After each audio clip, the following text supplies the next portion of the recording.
Hello बच्चों, हम लोग सॉल्व कर रहे हैं differentiation miscellaneous exercise on chapter 5 NCERT की बुक का क्वेश्चन नंबर 1 से 14 तक हम पिछले लेक्चर्स में आप लोगों को समझा चुके हैं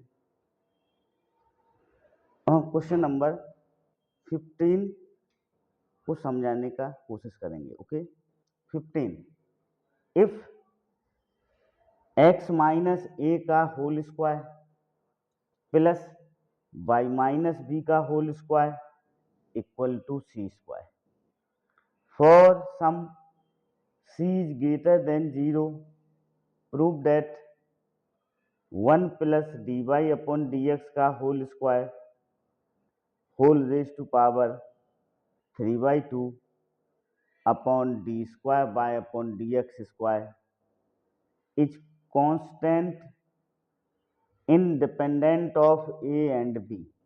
कैसा है? ए और बी से वह इंडिपेंडेंट है। ये वाला जो एक्सप्रेशन है वो ए और बी से कैसा है? इंडिपेंडेंट है। Okay, 1 plus d y upon d x का whole square raise to power 3 by 2 upon d square y upon d x square. तो हम इसमें सबसे पहले क्या करेंगे, इसको डिफ्रेंशिएट करेंगे एक्स के रिस्पेक्ट में और d y upon d x की वैल्यू को क्या करेंगे? फाइंड आउट करेंगे। तो हम क्या फाइंड आउट करेंगे? D y upon d x को फाइंड आउट करेंगे। फिर हम उसको डिफ्रेंशिएट करेंगे तो हमें क्या मिलेगा? D square y upon d x square मिलेगा। ये value d y upon d x की और d square y upon d x square की इसमें पुट करेंगे और देखेंगे पुट करने पर जो वैल्यू आती है उस वैल्यू में ए और बी का टर्म नहीं होता है, वो इंडिपेंडेंट होते हैं ए और बी से। कैसे होते हैं? ए और बी से वह कैसे होते हैं? इंडिपेंडेंट होते हैं। ओके, तो इससे प्रूव हो जाएगा। अब देखो हम उसे करते हैं। सबसे पहले हम क्या करेंगे, इसको डिफ्रेंशिएट करेंगे। किसको? इस वन को। क्या है? देखो, x माइनस ए का whole square plus y minus B का whole square equal to c square. इसको हम डिफ्रेंशिएट करेंगे तो 2 सामने आएगा, 2x माइनस ए। अब x माइनस ए का डिफ्रेंशिएशन करेंगे तो 1 आएगा, प्लस इसका भी 2 सामने आएगा, ये बाय माइनस बी। 2 में से 1 कम करेंगे तो यहाँ पर 1 नहीं आएगा। अब इसका बाय माइनस बी का हम डिफ्रेंशिएशन करेंगे, यार लिख लें आप, d upon d x y minus b. C square का डिफ्रेंशिएशन क्या होगा? 0 होगा, क्यों? कांस्टेंट है। अभी हो जाएगा आपका 2x minus a plus 2 y minus b. अब y का डिफ्रेंशिएशन क्या हो जाएगा? D y upon d x होगा, ये b का 0 हो जाएगा तो हम उसे लिखेंगे नहीं। ओके, अब देखो 2 y minus b d y upon d x equal to minus 2x minus a. अब d y upon d x equal to क्या हो जाएगा? Minus x minus a upon x minus b हो जाएगा। ये आपका d y upon d x आ गया। अब हम इससे क्या करेंगे, एक बार फिर इसे एक्स के रिस्पेक्ट में डिफ्रेंशिएट करेंगे, जिससे हमें ये वैल्यू मिलेगी d square y upon d x square, क्योंकि हमें वैल्यू की ज़रूरत है। D y upon d x की भी ज़रूरत है, जो कि हमने यहाँ फाइंड आउट कर लिया। अब हम इसको फिर डिफ्रेंशिएट करते हैं, again differentiating with respect to x. Okay, again differentiating with respect to x. X के रिस्पेक्ट में हम इसे फिर से डिफरेंस, तो इसमें कोशिएंट फार्मूले का यूज होगा, डिवीजन फार्मूला का यूज होगा, ठीक है। तो डी अपॉन डी एक्स इधर लिखेंगे हम, d y upon d x equal to minus d upon d x x minus a upon x minus b हो जाएगा। ठीक है, this is d square y upon d x square equal to minus this is x minus b को हमने ज्यों का तो लिखा, डिनोमिनेटर को ज्यों का तो लिखेंगे, न्यूमरेटर का डिफ्रेंशिएशन करेंगे। एक्स माइनस ए का हम डिफ्रेंशिएशन करेंगे तो कितना आएगा? 1 आएगा। फिर हम न्यूमरेटर को ज्यों का तो लिखें, इस डिनोमिनेटर का डिफ्रेंशिएशन करेंगे तो वो क्या आएगा? 1 आएगा अपॉन डिनोमिनेटर का स्क्वायर, डिनोमिनेटर का क्या करेंगे हम, स्क्वायर करेंगे इस तरह से, ठीक है ना। यहाँ पर जो क्या है, दिस इज बाय है, दिस इज बाय, ये तो बाय माइनस बी हो जाएगा। ओके, इधर भी ये बाय माइनस बी रहेगा। अब देखो यहाँ पर ये बाय माइनस बी को हमने ज्यों का त्यों लिखा, बाय माइनस बी को ज्यों का त्यों लिखा, ठीक है। फिर डिनोमिनेटर का डिफरेंशिएशन किया तो 1 आया, फिर डिनोमिनेटर देखा, अब इसका हम डिफरेंशिएशन करेंगे बाय माइनस बी का, तो कितना आएगा, d y upon d x आएगा। कितना आएगा, d y upon d x आएगा। This is y minus B का होल स्क्वायर। ओके, आगे बढ़े। अब देखो d square y upon d x square, this is minus y minus b minus x minus a d y upon d x upon y minus B का whole square. अब यहाँ पर हम d y upon d x की value को क्या करेंगे, put करेंगे। D y upon d x की वैल्यू आपकी कितनी है, minus x minus a upon y minus b है। इस वैल्यू को हम क्या करेंगे, पुट करेंगे। ओके, तो यहाँ पर इस वैल्यू को हम क्या करते हैं, पुट करते हैं। ओके, देखो तो माइनस पे रहेगा ही, this is y minus b minus x minus a into, ये वैल्यू पुट कर देंगे हम। D y upon d x की वैल्यू क्या है, minus x minus a upon y minus upon y minus B का होल स्क्वायर, ये उसकी वैल्यू है। This is d square y upon d x square, ठीक है। अब देखो इसको हम सिंप्लीफाई कर लेंगे, ये बाय माइनस बी के होल स्क्वायर को हम कॉमन ले ले रहे हैं, तो minus 1 upon y minus B का होल स्क्वायर। अब एलसीएम लेंगे हम, इधर एलसीएम लेंगे तो कितना हो जाएगा, बाय माइनस बी का होल स्क्वायर, ये माइनस इंटू माइनस प्लस हो जाएगा, प्लस एक्स माइनस ए का whole square upon y minus, ठीक है। ओके, अब देखो एक्स माइनस ए का whole square plus y minus B का whole square according to numerical एक प्रॉब्लम क्या दिया हुआ है, एक्स माइनस ए का whole square plus y minus B का whole square equal to c square. तो हम इतने की जगह क्या लिख सकते हैं, सी स्क्वायर लिख सकते हैं। क्या लिख सकते हैं, सी स्क्वायर। तो ये हो जाएगा आपका d square y upon d x square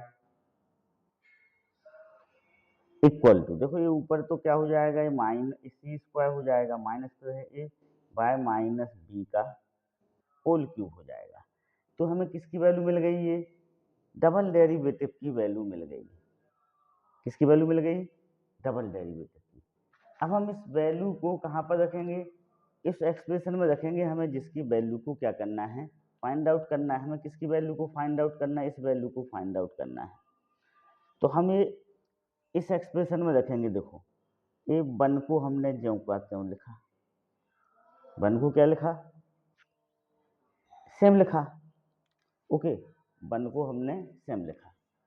अब हम d y upon d x का होल स्क्वायर रखेंगे, तो d y upon d x का होल स्क्वायर क्या आएगा, देखो d y upon d x का होल स्क्वायर अपना आ जाएगा। देखो d y upon d x कितना निकला था अपना, माइनस में निकला था। किस में निकला था, d y upon d x minus में निकला था। ये निकला था अपना d y upon d x minus x minus a upon by minus, इसका होल स्क्वायर करेंगे तो माइनस पॉजिटिव हो जाएगा, तो एक्स माइनस ए का whole square plus y minus B का होल स्क्वायर हो जाएगा। तो ये कितना हो जाएगा, एक्स माइनस ए का whole square plus y minus B का होल स्क्वायर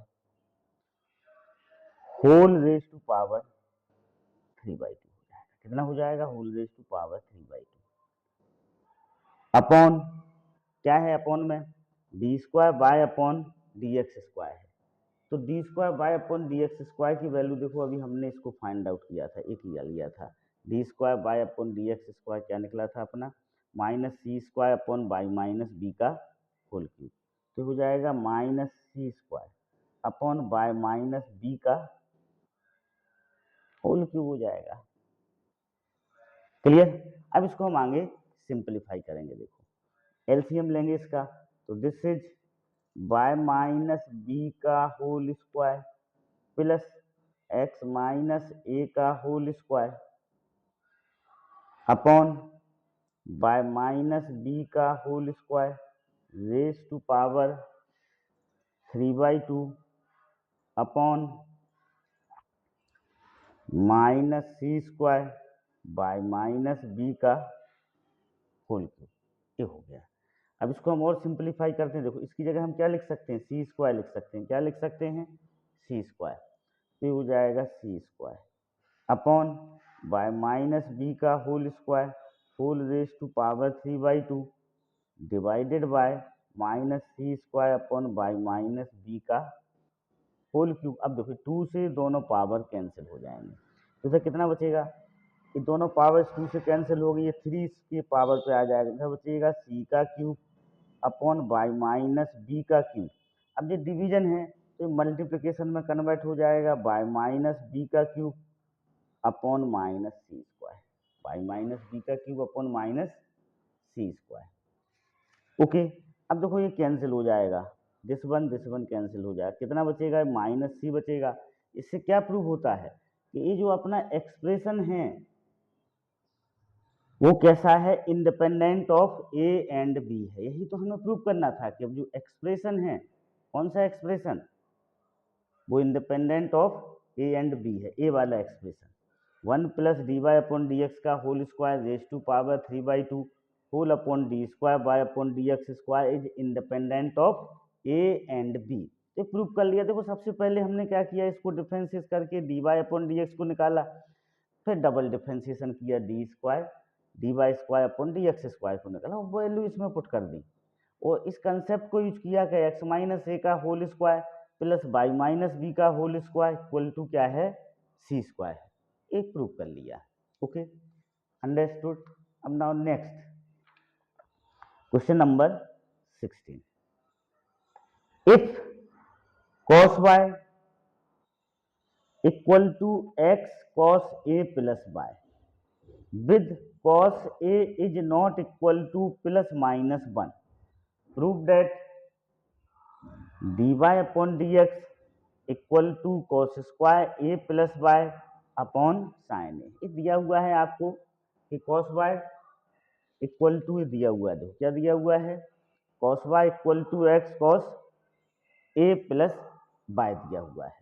तो x इक्वल टू कितना हो जाएगा, cos y अपॉन cos a प्लस y हो जाएगा। Okay, differentiating with respect to y। अब हम x equal to cos y upon cos a plus y को y के रिस्पेक्ट में डिफ्रेंशिएट करेंगे।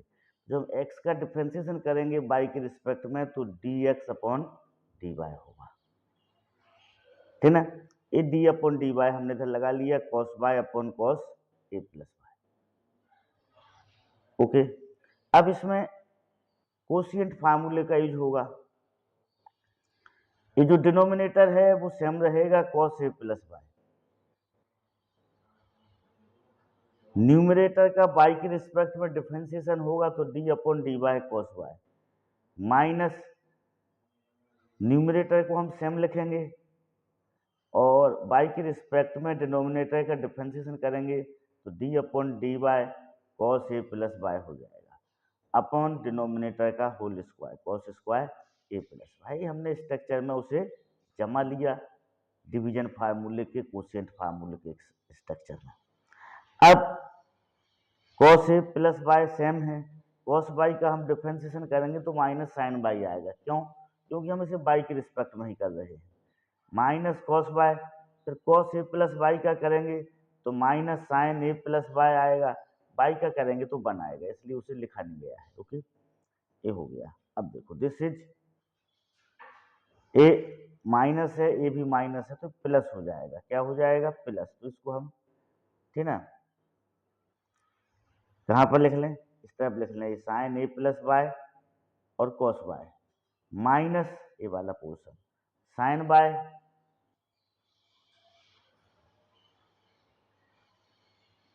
Cos a plus y. Clear? अब देखो, a cos square a plus y. अब अपने पास देखो फार्मूले होते हैं, साइन ए माइनस बी का फार्मूला क्या होता है? यहां देखिएगा, sine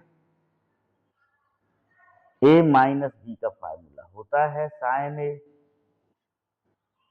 cos b minus cos a sine b. ये होता है formula. Sign a minus B का फार्मूला क्या होता है? Sine a cos b minus cos a sine B. इस तरह से होता है। अब देखो, अब यदि हम ए प्लस बाई को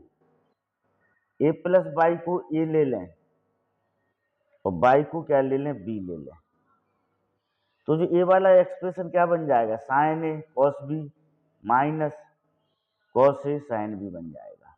तो साइन ए माइनस बी हो जाएगा। कैसा हो जाएगा? Sine a minus b. अब साइन ए माइनस बी हो गया।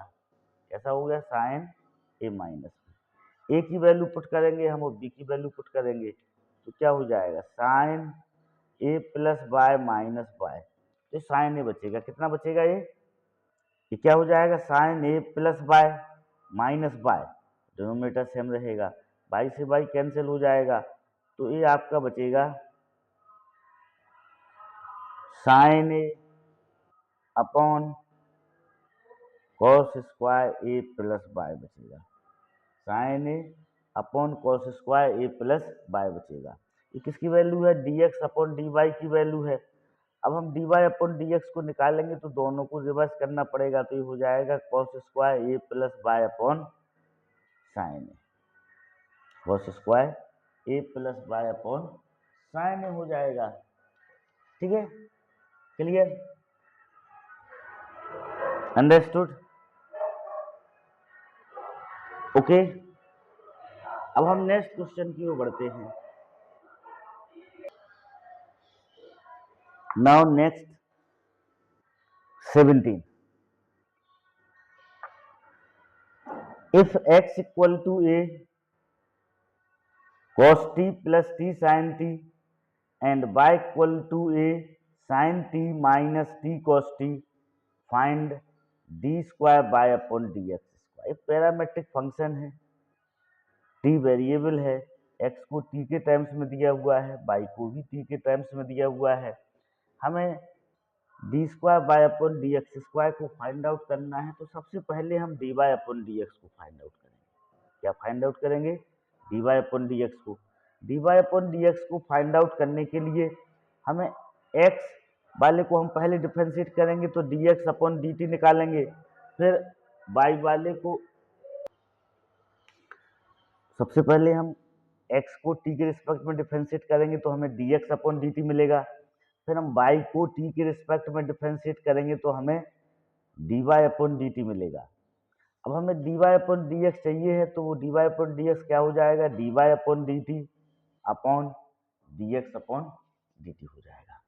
Okay, understood? अब देखो, तो हमने सबसे पहले हम x को t के रिस्पेक्ट में डिफरेंशिएट करेंगे, तो d x upon d t आ जाएगा। a को कॉमन लिया, ये d अपॉन डी टी लिख लिया, ये cos t plus t sin t हो गया।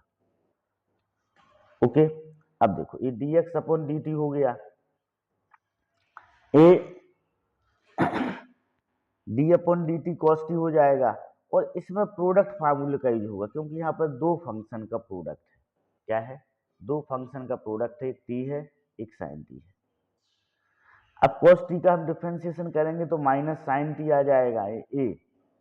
अब इसमें प्रोडक्ट फार्मूले का यूज करेंगे t sin t, t को ज्यों का त्यों लिखा, साइन t का डिफरेंशिएशन करेंगे तो cos t आएगा, साइन t को हम सेम लिखेंगे और t का डिफरेंशिएशन करेंगे तो 1 आएगा। तो t sin t का जब हम प्रोडक्ट फार्मूले से डिफरेंशिएशन करेंगे तो हमें t cos t plus sin t मिलेगा। ठीक ना? तो dx अपॉन dt अपना हो जाएगा minus a sine t plus ए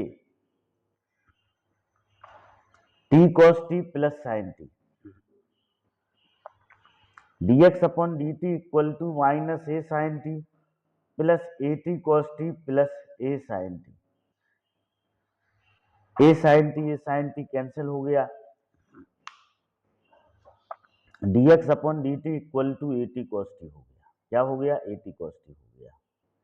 अब y को डिफ्रेंशिएट करेंगे, y वाले फंक्शन को हम किसके रिस्पेक्ट में? t के रिस्पेक्ट में। तो d upon d t y equal to a d upon d t sine t minus t cos t. Okay, a d upon d t sine t हो जाएगा minus a d upon d t t cos t. D upon d t का अंदर into कर दिया। अब देखो sine t का differentiation तो कॉस टी होता है, इसमें प्रोडक्ट फार्मूले का यूज करेंगे t minus sine t plus cos t into one, ठीक ना। सिंप्लीफाई करेंगे तो d y upon d t कितना आ जाएगा? ए टी साइन टी आ जाएगा। ठीक है, अब हमें क्या निकालना है? देखो हमें d y upon d x को फाइंड आउट करना है, तो वो क्या होगा? D y upon d t divided by d x upon d t से निकलेगा, ठीक ना। इन दोनों को हम क्या कर देंगे? डिवाइड कर देंगे। तो जब दोनों को हम डिवाइड करेंगे तो देखो d y upon d t कितना है? ए टी साइन टी है। D x upon d t कितना निकला था अपना? ए टी कॉस टी, दोनों टेन टी आ गया। अब d y upon d x आ गया। अब हम इसको डिफ्रेंशिएशन करेंगे। देखो कैसे करेंगे ये समझ लीजिएगा आप। D y upon d x कितना आ गया? टेन टी आ गया आपका। D y upon d x कितना आ गया? Ten t. अब देखो हमें फिर से डिफ्रेंशिएशन करना है तो हम दोनों तरफ डी अपॉन डी एक्स लगाएंगे। इधर भी डी अपॉन डी एक्स लगाया, इधर भी डी अपॉन डी एक्स लगाया हमने, टेन टी, ठीक ना। अब भाई ए टी का फंक्शन है और हम इसे एक्स के रिस्पेक्ट में डिफ्रेंशिएट करना चाहते हैं, तो देखो हम इसको अरेंज कर लें। पहले तो ये हो जाएगा d square y upon d x square हो जाएगा। इसको हम अरेंज कर लें, डी अपॉन डी टी लिखें, ये टेन टी जो कर दो, यहाँ पर क्या आ जाएगा? D t upon d x आ जाएगा, ठीक ना। यहाँ पर हमने डी टी से डिवाइड किया तो यहाँ पर डी टी से मल्टीप्लाई कर दिया जी, डी एक्स अपना अलग हो गया। अब देखो टेन टी का डिफ्रेंशिएशन क्या होता है? टी के रिस्पेक्ट में सेक स्क्वायर टी होगा। और D t upon d x की वैल्यू हमें चाहिए है। किसकी वैल्यू चाहिए है? D t upon d x की। हमें D x upon d T की वैल्यू दी हुई है। देखो A D x upon d T की वैल्यू हमें कितनी दी हुई है? ए टी कॉस टी दिया हुआ है। कितना दिया हुआ है? A t cos t. तो d t upon d x कितना हो जाएगा? इसको हम इन्वर्स कर देंगे, d t upon d x हो जाएगा 1 upon a t cos t. This is क्या हो जाएगा?